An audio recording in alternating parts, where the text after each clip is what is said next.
ആരോഗ്യ സംരക്ഷണത്തിന് വളരെയേറെ പ്രാധാന്യം നൽകുന്ന ഒരു മാസമാണ് കർക്കിടകം. കർക്കിടക മാസത്തിൽ കഴിക്കേണ്ട ചില പ്രത്യേക ഭക്ഷണ രീതികൾ തന്നെയുണ്ട്. അതിൽ വളരെ പ്രധാനപ്പെട്ടതാണ് ഉലുവക്കഞ്ഞി. അതെങ്ങനെ തയ്യാറാക്കുമെന്ന് നമുക്ക് നോക്കാം.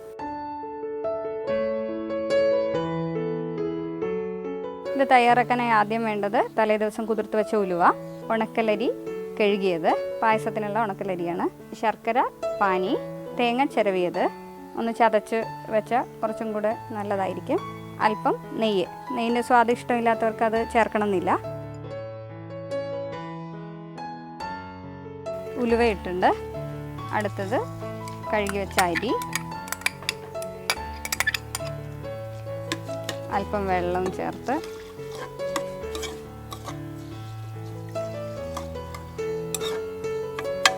തലേ ദിവസം കുതിർത്ത് വെച്ച ഉലുവ ആ വെള്ളത്തോടു കൂടി ആണ് നമ്മൾ കുക്കറിൽ ചേർത്തിരിക്കുന്നത്. ഇനി ഒരു ഹീറ്റ് വരുത്തിയാൽ മതി.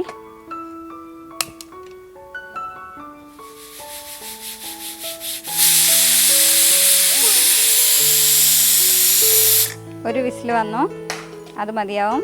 കുതിർത്ത് വെച്ചതായതുകൊണ്ട് തീ അണയ്ക്കാം. വിസിൽ പോയി.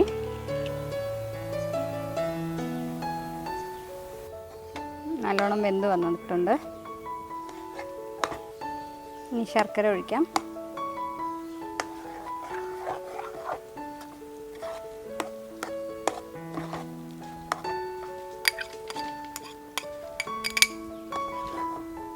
തേങ്ങ ചതച്ച് വെച്ചത് ഇതിലേക്ക് ചേർക്കാം.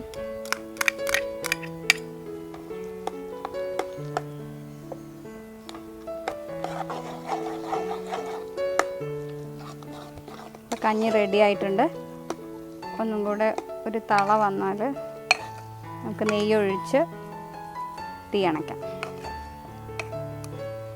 അപ്പോൾ ഉലുവക്കഞ്ഞി നല്ല തിളച്ചു. ഞാൻ തീ അണച്ചിട്ടുണ്ട്.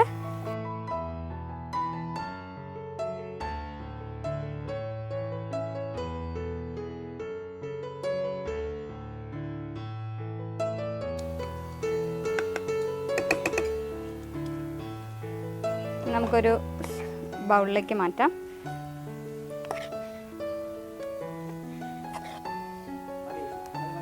അപ്പോൾ ഉലുവക്കഞ്ഞി തയ്യാറായിട്ടുണ്ട്. നടുവേദന പോലെയുള്ള അസുഖങ്ങൾക്ക് ഉലുവക്കഞ്ഞി കഴിക്കുന്നത് വളരെയേറെ നല്ലതാണ്.